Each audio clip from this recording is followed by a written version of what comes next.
शुक्लाम्बरधरं विष्णुं शशिवर्णं चतुर्भुजं प्रसन्नवदनं ध्यायेत् सर्वविघ्नोपशान्तये। व्यासं वसिष्ठनप्तारं शक्तै पौत्रमकल्मषं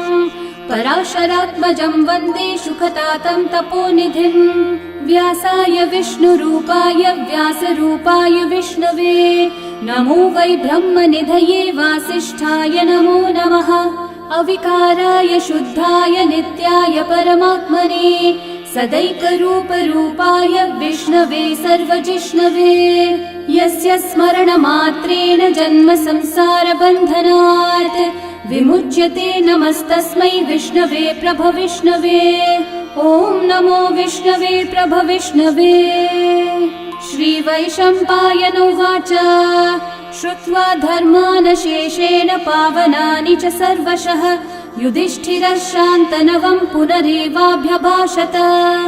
युधिष्ठिर उवाच किमेकं दैवतं लोके किं वाप्येकं परायणं स्तुवन्तः कं कमर्चन्तः प्राप्नुयुर्मानवा शुभम्। को धर्मः सर्वधर्माणां भवतः परमो मतः किं जपन्मुच्यते जन्तुर्जन्म संसारबन्धनात्। श्रीभीष्म उवाच जगत्प्रभुं देवदेवम् अनन्तं पुरुषोत्तमं स्तुवन्नामः सहस्रेण पुरुषस्तततोत्थितः तमेव चार्चयन् नित्यं भक्त्या पुरुषम् अव्ययम् ध्यायन् स्तुवन्नमस्यं च यजमानस्तमेव च। अनादिनिधनं विष्णुं सर्वलोकमहेश्वरं लोकाध्यक्षं स्तुवन्नित्यं सर्वदुःखातिगो भवेत्। ब्रह्मण्यं सर्वधर्मज्ञं लोकानां कीर्तिवर्धनं लोकनाथं महद्भूतं सर्वभूतभवोद्भवम्। एष मे सर्वधर्माणां धर्मोऽधिकतमो मतः यद्भक्त्या पुण्डरीकाक्षं स्तवैरर्चैर्नरः सदा। परमं यो महत्तेजः परमं यो महत्तपः परमं यो महद्ब्रह्म परमं यः परायणम्। पवित्राणां पवित्रं यो मङ्गलानां च मङ्गलम् देवतं देवतानां च भूतानां यो व्ययः पिता यतः सर्वाणि भूतानि भवन्त्यादियुगागमे यस्मिंश्च प्रलयं यान्ति पुनरेव युगक्षये तस्य लोकप्रधानस्य जगन्नाथस्य भूपते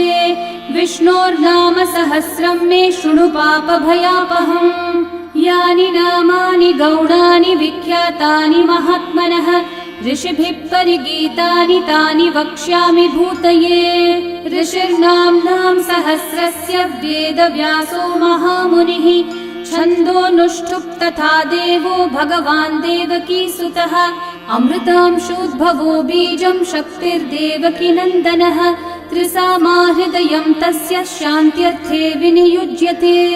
विष्णुं जिष्णुं महाविष्णुं प्रभविष्णुं महेश्वरम् अनेकरूपदैत्यान्तं नमामि पुरुषोत्तमम्। अस्य श्रीविष्णोर्दिव्यसहस्रनामस्तोत्रमहामन्त्रस्य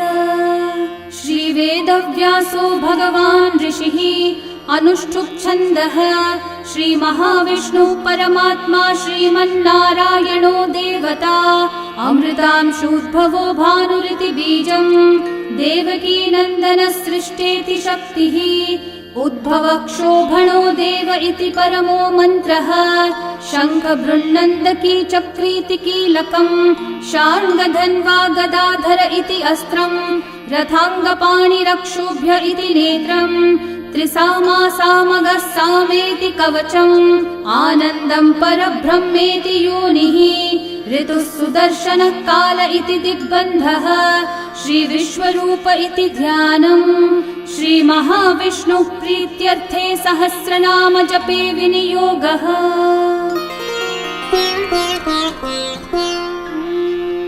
ध्यानम् क्षीरोधन्वत्प्रदेशे शुचिमणिविलसत्सैकते मौक्तिकानां माला क्लृप्तासनस्थस्फटिकमणिनिभैर्मौक्तिकैर्मण्डिताङ्गः शुभ्रैरभ्रैरतभ्रैरुपरि विरचितैर्मुक्तपीयूषवर्षैः आनन्देन पुनीयादरिनलिनगदा शङ्खपाणिर्मुकुन्दः बुःपादौ यस्य नाभिर्वियदसुरनिलश्चन्द्रसूर्यौ च नेत्रे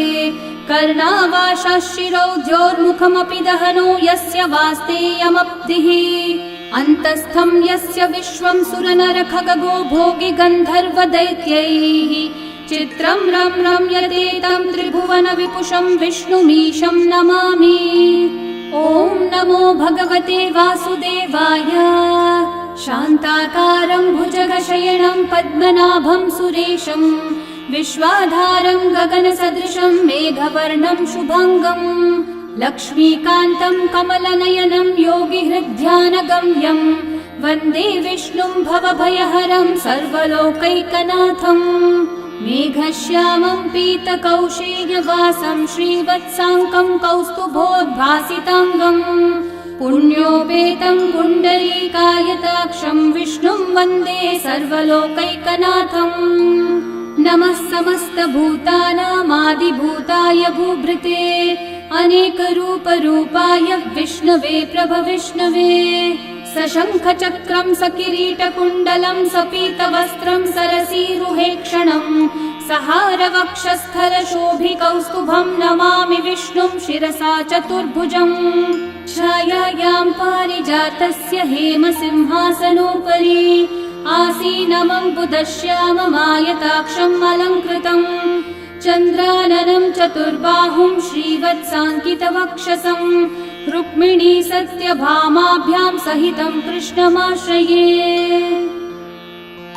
ॐ विश्वं विष्णुर्वषट्कारो भूतभव्यभवत्प्रभुः भूतकृद्भूतभृद्भावो भूतात्मा भूतभावनः भूतात्मा परमात्मा च मुक्तानां परमागतिः अव्ययः पुरुषः साक्षी क्षेत्रज्ञोऽक्षर एव च योगो योगविदां नेता प्रधानः पुरुषेश्वरः नारसिंहः वपुः श्रीमान् केशवः पुरुषोत्तमः सर्वः शर्वः शिवस्थाणोर्भूतादिर्निधिरव्ययः सम्भवो भावनो भर्ता प्रभवः प्रभुरीश्वरः स्वयंभू शम्भुरादित्यः पुष्कराक्षो महास्वनः अनादिनिधनो धाता विधाता धातुरुत्तमः अप्रमेयो ऋषिकेशः पद्मनाभोऽमरः प्रभुः विश्वकर्मा मनुस्त्वष्टा स्थविष्ठस्थविरो ध्रुवः अग्राह्यः शाश्वतः कृष्णो लोहिताक्षः प्रतर्दनः प्रभुतस्त्रिककुब्धामः पवित्रं मङ्गलं परम् ईशानः प्राणदः प्राणो ज्येष्ठः श्रेष्ठः प्रजापतिः हिरण्यगर्भो भूगर्भो माधवो मधुसूदनः ईश्वरो विक्रमी धन्वी मेधावी विक्रमक्रमः अनुत्तमो दुराधर्षः कृतज्ञः कृतिरात्मवान् सुरेशः शरणं शर्म विश्वरेतः प्रजाभवः अहः संवत्सरो व्याळः प्रत्ययः सर्वदर्शनः अजः सर्वेश्वरः सिद्धिः सिद्धि सर्वादिरच्युतः वृषा कपिरमेयात्मा सर्वयोगविनिःसृतः वसुर्वसुमना सत्यः समात्मा संमितः समः अमोघः पुण्डरीकाक्षो वृषकर्मा वृषाकृतिः रुद्रो बहुशिरा बभ्रुर्विश्वयोनिः शुचिश्रवाः अमृतः शाश्वतस्थाणोर्वरारोहो महातपाः सर्वगः सर्वविद्भानुः विश्वक्सेनो जनार्दनः वेदो वेदविदव्यङ्गो वेदाङ्गो वेदवित्कविः लोकाध्यक्षः सुराध्यक्षो धर्माध्यक्षः कृताकृतः चतुरात्मा चतुर्व्यूहश्चतुर्दंष्ट्रश्चतुर्भुजः भ्राजिष्णुर्भोजनं भोक्ता सहिष्णुर्जगदादिजः अनघो विजयो जेता विश्वयोनिः पुनर्वसुः उपेन्द्रो वामनः प्रांशुरमोघः शुचिरूर्चितः अतीन्द्रः सङ्ग्रहः सर्गो धृतात्मा नियमो यमः वेद्यो वैद्यः सदा योगी वीरः माधवो मधुः अतीन्द्रियो महामायो महोत्साहो महाबलः महाबुद्धिर्महावीर्यो महाशक्तिर्महाद्युतिः अनिर्देश्य वपुः श्रीमान् अमेयात्मा महाधृतक् महेश्वासो महीभर्ता श्रीनिवासः सतां गतिः अनिरुद्धः सुरानन्दो गोविन्दो गोविदाम्पतिः मरीचिर्दमनोहंसः सुपर्णो भुजगोत्तमः हिरण्यनाभः सुतपः पद्मनाभः प्रजापतिः अमृत्युः सर्वदृक्सिंहः सन्धाता सन्धिमान् स्थिरः अजो दुर्मशनः शास्ता विश्रुतात्मा सुरारिः गुरुर्गुरुतमो धामः सत्यः सत्यपराक्रमः निमिषो निमिषस्रग्वी वाचस्पतिरुदारधीः अग्रणीर्ग्रामणी श्रीमान् न्यायो नेता समीरणः सहस्रमूर्धा विश्वात्मा सहस्राक्षः सहस्रपात् आवर्तनो निवृत्तात्मा संवृतः सम्प्रमर्दनः अहः संवर्तको वह्निरनिलो धरणीधरः सुप्रसादः प्रसन्नात्मा विश्वदृग्विश्वभुग्विभुः सत्कर्ता सत्कृतः साधुर्जन्मोर्नारायणो नरः असंख्येयो प्रमेयात्मा विशिष्टः शिष्टकृच्छुचिः सिद्धार्थः सिद्धसङ्कल्पः सिद्धिदः सिद्धिसाधनः वृषाही वृषभो विष्णुर्वृषपर्वा वृषोदरः वर्धनो वर्धमानश्च विविक्तः श्रुतिसागरः सुभुजो दुर्धरो वाग्मी महेन्द्रो वसुदो वसुः नैकरूपो बृहद्रूपः शिपिविष्टप्रकाशनः ओजस्तेजोद्युतिधरः प्रकाशात्मा प्रतापनः ऋद्धः स्पष्टाक्षरो मन्त्रश्चन्द्रांशूर्भास्करद्युतिः अमृतांशूद्भवो भानुः सुरेश्वरः औषधं जगतः सेतुः सत्यधर्मपराक्रमः भूतभव्यभवन्नाथः पवनः पावनो नलः कामः कामकृत्कान्तः कामः कामप्रदः प्रभुः युगादिकृद्युगावर्तो नैकमायो महाशनः अदृश्यो व्यक्तरूपश्च सहस्रजिदनन्तजित् इष्टो विशिष्टशिष्टेष्ठः शिखण्डी नहुषो वृषः क्रोधः क्रोधकृत्कर्ता विश्वबाहुर्महीधरः अच्युतः प्रथितः प्राणः प्राणदो वासवानुजः अपान्निधिरधिष्ठानम् अप्रमत्तः प्रतिष्ठितः स्कन्दस्कन्दद्धरो धुर्यो वरदो वायुवाहनः वासुदेवो बृहद्भानुरादिदेवः पुरन्दरः अशोकस्थारणस्थारः शूरः शौरिर्जनेश्वरः अनुकूलः शतावर्तः पद्मी पद्मनिभीक्षणः पद्मनाभोरविन्दाक्षः पद्मगर्भः शरीरभृत् महर्धिरिग्धो वृद्धात्मा महाक्षो गरुडध्वजः अतुलः शरभो भीमः समयज्ञो हविर्हरिः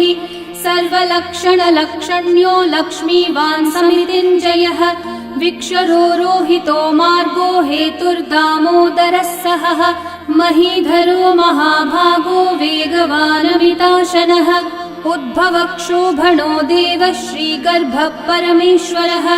करणं कारणं कर्ता विकर्ता गहनो गुहः व्यवसायो व्यवस्थानः संस्थानस्थानदो ध्रुवः परर्धि परमस्पष्टः तुष्टः पुष्टः शुभेक्षणः रामो विरामो विरतो मार्गो नेयो नयो नयः वीरशक्तिमतां श्रेष्ठा धर्मो धर्मविदुत्तमः वैकुण्ठः पुरुषः प्राणः प्राणदः प्रणवपृथुः हिरण्यगर्भः शत्रुघ्नो व्याप्तो वायुरधोक्षजः ऋतुः सुदर्शनः कालः परमेष्ठी परिग्रहः उग्रः संवत्सरो दक्षो विश्रामो विश्वदक्षिणः विस्तारस्थावरस्थाणुः प्रमाणं बीजमव्ययम् अर्थोऽनर्थो महाकोशो महाभोगो महाधनः अनिर्विण्णस्थविष्ठो भूर्धर्मयूपो महामखः नक्षत्रनेमिर्नक्षत्री क्षामः क्षामः समीहनः यज्ञयुज्यो महेज्यश्च क्रतुः सत्रं सतां गतिः सर्वदर्शी विमुक्तात्मा सर्वज्ञो ज्ञानमुत्तमम् सुव्रतः सुमुखः सूक्ष्मः सुघोषः सुखदः सुहृत् मनोहरो जितक्रोधो वीरबाहुर्विदारणः स्वापनः स्ववशो व्यापी नैकात्मा नैककर्मकृत् वत्सरो वत्सलो वत्सी रत्नगर्भो धनीश्वरः धर्मकृद्धर्मी सदसक्षरमक्षरम् अविज्ञाता सहस्रांशूर्विधाता कृतलक्षणः गभस्तिनेमि सत्त्वस्थः सिंहो भूतमहेश्वरः आदिदेवो महादेवो देवेशो देवभृद्गुरुः उत्तरो गोपतिर्गोप्ता ज्ञानगम्यः पुरातनः शरीरभूतभृद्भोक्ता कपीन्द्रो भूरि दक्षिणः सोमपोमृतपः सोमः पुरुजित्पुरुसत्तमः विनयोजयः सत्यसन्धो दाशारः सात्वतां पतिः जीवो विनयिता साक्षी मुकुन्दोमितविक्रमः अम्भोनिधिरनन्तात्मा महोदधिशयोऽन्तकः अजो महार्हः स्वाभाव्यो जितामित्रप्रमोदनः आनन्दो नन्दनो नन्दः सत्यधर्मात्रिविक्रमः महर्षि कपिलाचार्य कृतज्ञो मेदिनीपतिः त्रिपदस्त्रिदशाध्यक्षो महाशृङ्गकृतान्तकृत् महावराहो गोविन्दः सुषेणः कनकाङ्गदी गुह्यो गभीरो गहनो गुप्तश्चक्रगदाधरः वेधास्वाङ्गोचितः कृष्णो दृढसङ्कर्षणोच्युतः वरुणो वारुणो वृक्षः पुष्कराक्षो महामनाः भगवान् भगहानन्दी वनमाली हलायुधः आदित्यो ज्योतिरादित्यः सहिष्णुर्गतिसत्तमः सुधन्वा खण्डपरशुर्दारुणो द्रविणप्रदः दिवस्पृक् सर्वदृग्व्यासो वाचस्पतिरयो निजः त्रिसामासामगः सामन्निर्वाणं भेषजम्भिषक् सन्न्यासकृच्छमः शान्तो निष्ठा शान्तिपरायणम् शुभाङ्गः शान्तिदः सृष्टा कुमुदः कुवलेशयः गोहितो गोपतिर्गोप्ता वृषभाक्षो वृषप्रियः अनिवर्ती निवृत्तात्मा संक्षेप्ताक्षेमकृच्छिवः श्रीवत्सवक्षा श्रीवासः श्रीपतिः श्रीमतांवरः श्रीधः श्रीशः श्रीनिवासः श्रीनिधिः श्रीविभावनः श्रीधरः श्रीकरः श्रेयः श्रीमान् लोकत्रयाश्रयः स्वक्षः स्वङ्गः शतानन्दो नन्दिर्ज्योतिर्गणेश्वरः विजितात्मा विधेयात्मा सत्कीर्तिश्चिन्न संशयः उदीर्णः सर्वतश्चक्षुरनीशः शाश्वतस्थिरः भूषयो भूषणो भूतिर्विशोकः शोकनाशनः अर्चिष्मान् अर्चितः कुम्भो विशुद्धात्मा विशोधनः अनिरुद्धो प्रतिरथः प्रद्युम्नोमितविक्रमः कालनेमी निहावीरः शौरी शूरजनेश्वरः त्रिलोकात्मा त्रिलोकेशः केशवः केशिहा हरिः कामदेवः कामपालः कामी कान्तकृतागमः अनिर्देश्य वपुर्विष्णु वीरोऽनन्तो धनञ्जयः ब्रह्मण्यो ब्रह्मकृद्ब्रह्मा ब्रह्म ब्रह्मविवर्धनः ब्रह्मविद् ब्राह्मणो ब्रह्मी ब्रह्मज्ञो ब्राह्मणप्रियः महाक्रमो महाकर्मा महातेजा महोरगः महाक्रतुर्महायज्वा महायज्ञो महाहविः स्तव्यस्तव प्रियस्तोत्रं स्तुतिस्तोतारणप्रियः पूर्णपूरयिता पुण्यकीर्तिरणामयः मनोजवस्तीर्थकरो वसुरेता वसुप्रदः वसुप्रदो वासुदेवो वसुर्वसुमनाहविः सद्गति सत्कृति सत्ता सद्भूति सत्परायणः शूरसेनो यदुश्रेष्ठः सन्निवासः सुयामुनः भूता वासो वासुदेवः सर्वासु निलयो नलः दर्पः दर्पदो दृप्तो दुर्धरोऽथा पराजितः विश्वमूर्तिर्महामूर्तिर्दीप्तमूर्तिरमूर्तिमान् अनेकमूर्तिरव्यक्तः शतमूर्तिः एकोनैकः स वः किं यतत्पदमनुत्तमम् लोकबन्धुर्लोकनाथो माधवो भक्तवत्सलः सुवर्णवर्णो हेमाङ्गो वराङ्गश्चन्दनाङ्गदे वीरः विषमः शून्यो घृताशीरशलश्चलः अमानीमानदो मान्यो लोकस्वामी त्रिलोकधृक् सुमेधामेधजो धन्यः सत्यमेधाधराधरः तेजो वृषो द्युतिधरः सर्वशस्त्रभृतांवरः प्रग्रहो निग्रहो व्यग्रो नैकः शृङ्गो गदाग्रजः चतुर्मूर्तिश्चतुर्बाहुश्चतुर्व्यूहश्चतुर्गतिः चतुरात्मा चतुर्भावश्चतुर्वेदविदेकपात् समावर्तो निर्वृत्तात्मा दुर्जयो दुरतिक्रमः दुर्लभो दुर्गमो दुर्गो दुरावासो दुरारिहा शुभांगो लोकसारङ्गः सुतन्तुस्तन्तुवर्धनः इन्द्रकर्मा महाकर्मा कृतकर्मा कृतागमः उद्भवः सुन्दर सुन्दो रत्ननाभः सुलोचनः अर्को वाजः सनः शृङ्गी जयन्तः सर्वविजयी सुवर्णबिन्दु रक्षोभ्यः सर्ववागीश्वरेश्वरः महाहृदो महागर्तो महाभूतो महानिधिः कुमुदः कुन्दरः कुन्दः पर्जन्यः पावनो निलः अमृताशोऽमृतवपुः सर्वज्ञः सर्वतोमुखः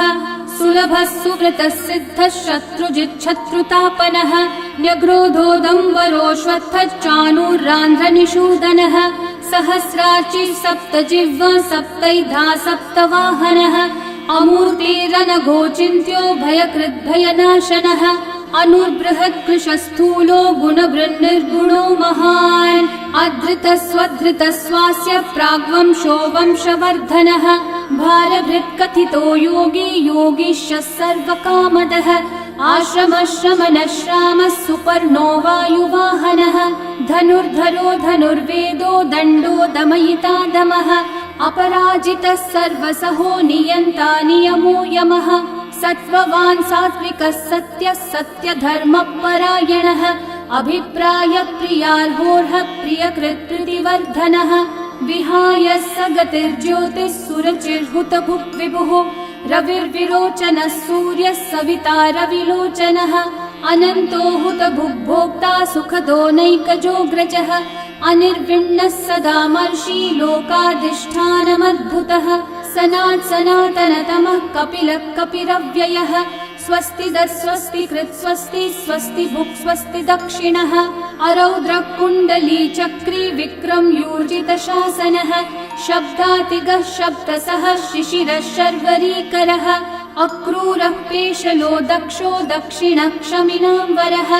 विद्वत्तमो वीतभयः पुण्यश्रवणकीर्तनः उत्तारणो दुष्कृतिः पुण्यो दुःस्वप्ननाशनः वीरः रक्षणः सन्तो जीवनः पर्यवस्थितः अनन्तरूपोऽनन्तः श्रीर्जितमन्युर्भयापहः चतुर्रश्रो गभीरात्मा विदिशो व्यादिशो दिशः अनादिर्भूर्भुवो लक्ष्मी सुवीरो रुचिराङ्गदः जननो जनजन्मादि भीमो भीमपराक्रमः आधारनिलयो धाता पुष्पहास प्रजागरः ऊर्ध्वगः सत्पथाचारः प्राणदः प्रणवप्पणः प्रमाणं प्राणनिलयं प्राणभृत् प्राणजीवनः तत्त्वं तत्त्वविदेकात्मा जन्म मृत्युजरातिगः भूर्भुवः स्वस्तरुस्तारः सविता प्रपितामहः यज्ञो यज्ञपतिर्यज्वा यज्ञाङ्गो यज्ञवाहनः यज्ञभृद्यज्ञकृद्यज्ञी यज्ञभुग्यज्ञसाधनः यज्ञातकृद्यज्ञगुह्यामन्नमन्नादयेव च आत्मयोनिः स्वयं जातो वैखानः सामगायनः देवकीनन्दनः सृष्टा शितीशः पापनाशनः शङ्खवृन्नन्दकी चक्री शार्ङ्गधन्वा गदाधरः रथाङ्गपाणिरक्षोभ्यः सर्वप्रहरणायुधः सर्वप्रहरणायुध ॐ नम इति वनमाली गदी शार्ङ्गी शङ्खी चक्री च नन्दकी श्रीमान्नारायणो विष्णुर्वासुदेवोऽभिरक्षतु वनमाली गदी शार्ङ्गी शङ्खी चक्री च नन्दकी श्रीमान्नारायणो विष्णुर्वासुदेवोऽभिरक्षतु वनमाली गदी शार्ङ्गी शङ्खी चक्री च नन्दकी श्रीमान्नारायणोर्विष्णुर्वासुदेवोऽभिरक्षतु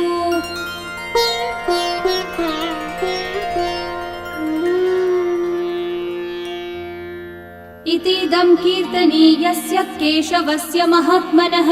नाम्नां सहस्रं दिव्यानामशेषेण प्रकीर्तितम् य इदं शृणुयान् नित्यं यश्चापि परिकीर्तयेत् नाशुभं प्राप्नुयात् किञ्चित् सोमुत्रेह च मानवः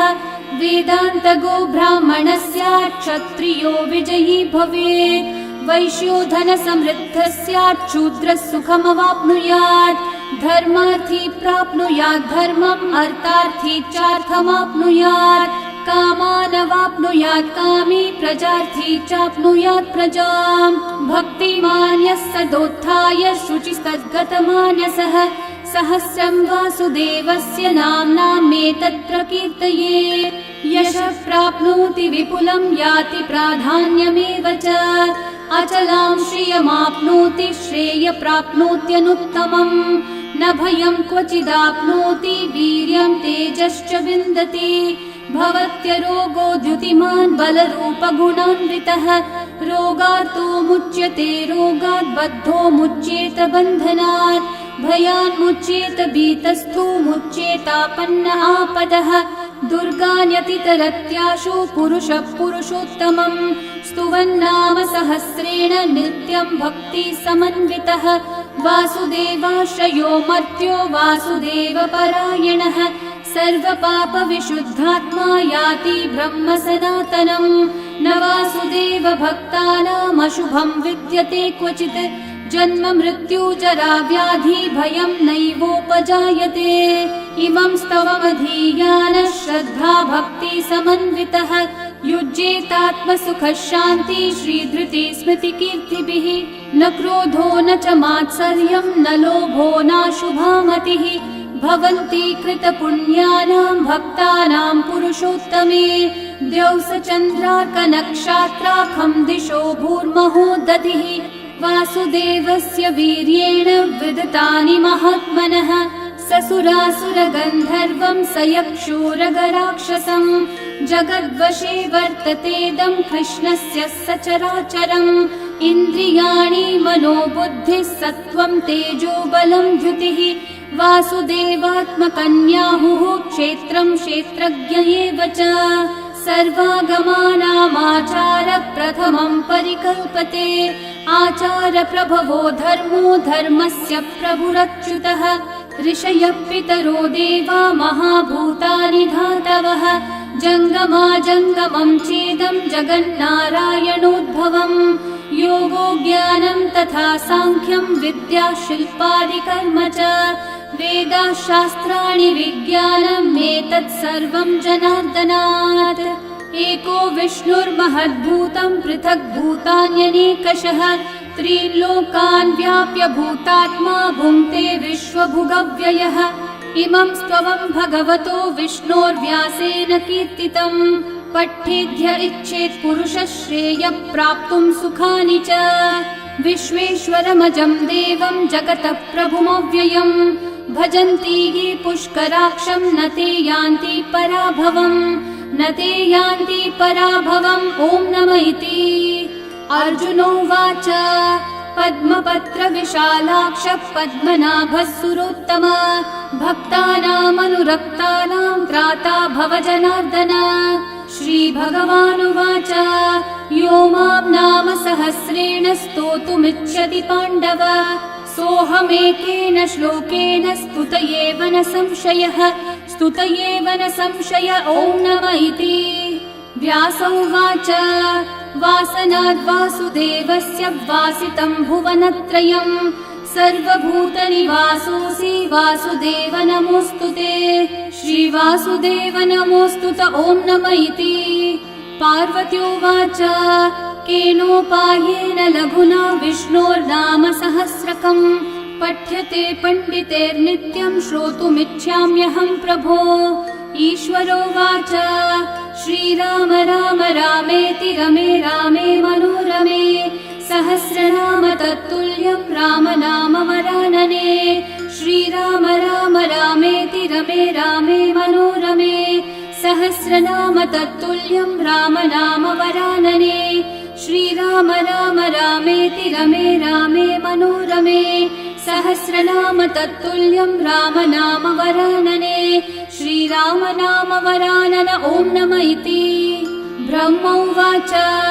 नमोऽस्त्वनन्ताय सहस्रमूर्तये सहस्रपादाक्षि शिरोरुबाहवे सहस्रनाम्ने पुरुषाय पुरुषाय शाश्वते सहस्रकोटियुगधारिणे नमः। सहस्रकोटियुगधारिण ॐ नम इति। सञ्जय उवाच यत्र योगेश्वरः कृष्णो यत्र पार्थो धनुर्धरः तत्र श्रीर्विजयो भूतिर्ध्रुवा नीतिर्मतिर्मम। श्रीभगवानुवाच अनन्याश्चिन्तयन्तो मा ये जनाः पर्युपासते तेषां नित्याभियुक्तानां योगक्षेमं वहाम्यहम्। परित्राणाय साधूनां विनाशाय च दुष्कृतां धर्म संस्थापनार्थाय सम्भवामि युगे युगे। आर्ता विषण्णा शिथिलाश्च भीता घोरेषु च व्याधिषु वर्तमानाः संकीर्त्य नारायण शब्दमात्रं विमुक्तदुःखा सुखिनो भवन्तु। कायेन वाचा मनसैन्द्रियैर्वा बुद्ध्यात्मना वा प्रकृते स्वभावात् करोमि यद्यत् सकलं परस्मै नारायणायेति समर्पयामि।